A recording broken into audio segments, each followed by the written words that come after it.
The Boston Bruins have made some major changes to this lineup ahead of tonight's game against the New York Rangers, including a crucial move on the power play. We're going to be talking about all of this and many quotes from Joe Sacco and David Pastrnak about this team's performance as of late. You're not going to want to miss what we have to hear, as well as the roster updates before tonight's game in this video. Before we get into it, though, we know 70% of you guys watching right now are not subscribed to the channel. If you're looking for a spot to get all of your Boston Bruins news, you're in the right spot. Hit the sub button. Join me here on the channel. We are covering everything Boston Bruins, and we have a big stretch of few games here, and this Boston Bruins team seems ready. So without any further ado, let's touch on our first topic here, which is some pretty crucial line changes, I guess we could say. And I don't want to say specifically line changes. I shouldn't have put that down, but some line changes on the power play, some roster moves, a whole bunch of stuff like that the Bruins made here in their first game of 2025. Happy New Year to all of you guys watching this video. But we're going to take a look at what the change was. Oliver Wahlstrom is in, Marc McLaughlin is out, and of course, Jeremy Swayman is the first goalie off this morning at practice, which means he was going to be in the pipes tonight against the New York Rangers. But Oliver Wahlstrom is in, Marc McLaughlin is out. This is really something that we've been waiting for. You know, Marc McLaughlin has been good. I will absolutely say that. I'll give him every bit of credit he deserves. However, you go claim Oliver Wahlstrom off waivers. He has so much talent, has not really gotten off to the start the Bruins have hoped he had for, but also has been not in every possible game scenario. And we saw his first few games. He was coming into this team, first of all, got kicked out of one game, some injuries that happened, didn't really have a set line, and we want to see him back in this lineup at a regular go. And looking at the lines here as well, I will pull these up to kind of go over what we're seeing. Oliver Wahlstrom slotting in the fourth line as well with John Beecher, Mark Kastelic. Now, these are subject to change. These were the lines at this morning's skate. But as of right now, we're seeing him, Beecher, and Kastelic on that fourth line with Koepke, Frederic, and Brazeau. And, of course, the top six remains the same. But having this change in is just another one the Bruins have really been having the capabilities of putting in and out of this lineup. We've seen that the Bruins wanted to be able to consistently keep some lineups. We've seen it under Joe Sacco. I'm like a broken record at this point saying what the Bruins are doing under Joe Sacco is the exact right thing they need to do. And Wahlstrom in this lineup is something that will have some major implications as well on another piece. But before we kind of hop into the power play here, which you may get a hint of where Wahlstrom comes into play, just one more update as well. Swayman first goalie off once again, starting tonight against the Rangers.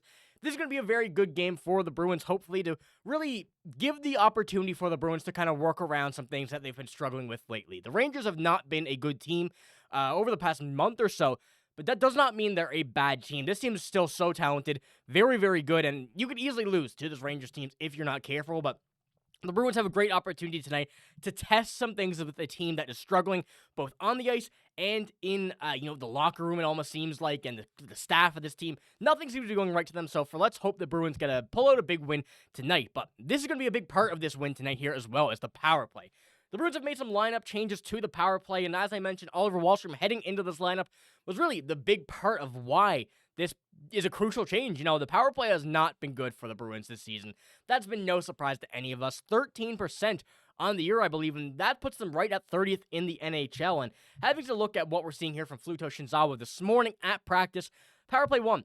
McAvoy, Pastrnak, Lindholm, Zacha, and Marchand. Something that we like to see there. I also will get into a little touch that we may even see make this power play 1 better, but power play 2, Lowry, Wahlstrom, Geekie, Coyle, and Brazeau, with Wahlstrom being on the point. Now, this is certainly a very interesting set of, second pairings. First of all, seeing Wahlstrom on the power play after only playing a handful of games with the Boston Bruins really goes to show how much this Bruins power play is struggling. You normally wouldn't see a guy come straight off waivers, not really even in the team system yet, and be put onto the power play if a team was not struggling. It really goes to show the Bruins power play needs some work, and it seems like they are doing whatever they can to make that happen. I will pull up first here a quote from Joe Sacco, the first part of it. He says, "We're trying to make some different looks and some adjustments to it. Anytime things aren't going the way you want them to, you have to make some changes. You can't stand still, and that's what we're trying to do." And see, Joe Sacco, once again, pulling every string he can to make this team better, something that we really didn't see Jim Montgomery do at all this season. And I'll keep saying it, and once again, broken record, I know, but Joe Sacco has been such a good coach, and the coach the Bruins need for this half of the season and after the firing of Jim Montgomery. He's doing everything right to become a full-time Boston Bruins coach, but I want to pull this one back up as well. Oliver Wahlstrom, definitely an interesting name on the power play, as I mentioned, coming into this team here. Not knowing the system and immediately being put on the power play. having this lineup like this, knowing the power play one unit still isn't even doing anything, Charlie McAvoy struggling to generate any bit of offense, we're really looking at this power play as a power play 1A and 1B. And that's what the Bruins probably don't want to have to say with this, especially with the names that you have on that power play 1. But if none of those guys are being able to generate anything for this team, you have to go 50-50 at least on this whole system.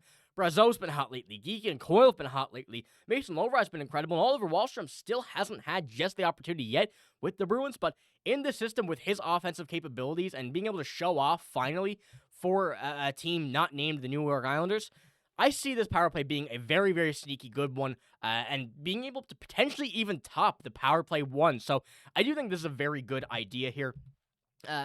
Give it a try, especially against the Rangers. And we do have a quote from Joe Sacco about what Oliver Wahlstrom is like on the power play. He's a shooter, and he can add some offense to that line on the fourth line he's talking about there, which is what we're hoping, and that will help on the power play as well with the second group. So, Joe Sacco, you can tell, and there's no trouble to tell here from these quotes and what we're seeing him do to this lineup as of late, that he is a big fan of Oliver Wahlstrom, and for very good reason.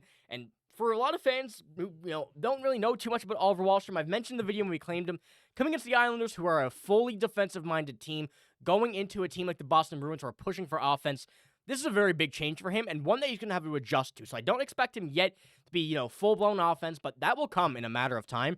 And being able to see his talents on, full exposure is going to be something that I really am excited to see, come along as we kind of progress down the few more games in the season. And I do have the schedule here, which I will pull up in a minute. But I wanted to pull up this one here, another update, kind of regarding the power play as well. This is where Joe Sacco had an update on Hampus Lindholm's injury and says he's not skating yet. He's getting closer to being on the ice, but I don't have the exact time. And still, another crazy update for Hampus Lindholm. It seems like we've been at this standstill, and the point we're at now for not skating, still injured, don't know he's going to be back yet for at least 2 months. This was supposed to be a week-to-week injury, and now it's getting closer to month. But we do have another kind of thing to look at here is when this power play comes to become another good one that we've been used to, being able to see the power play back to its normal self. Hampus Lindholm has been a major problem on this power play because he's not there. That's the issue.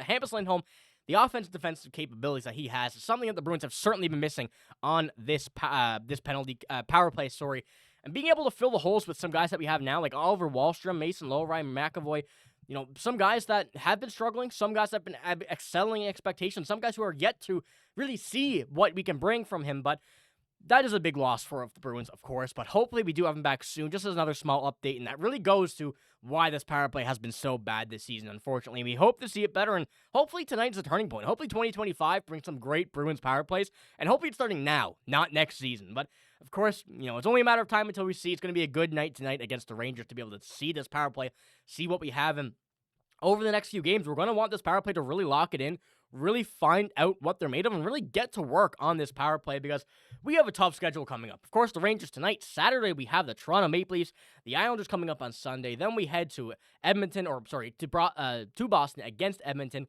Then we have some very tough games against some Atlantic opponents that we want to win. In 2 against the Tampa Bay Lightning, the Florida Panthers, and the Ottawa Senators. Some very, very tough games coming up, but hopefully we get a big win out of at least, I'm going to say at least 6. That might be a bit bold, but at least 6 this month. We want 6 wins. But let me know what you think about all the line changes here, especially heading into tonight's game against the Rangers, which at the time of recording this is exactly puck drop 1 hour and a half away. So I hope to see you all watching this game. Check back here after the game. Let me know what you think about the power play. Let me know what it was like. I'll still be watching as well, but we need to evaluate this as time goes by. But that's all I got in this video. If you did enjoy, give it a like, hit the sub button as well. But I'm signing out. Thank you for watching. Hope you have a great day. See you later.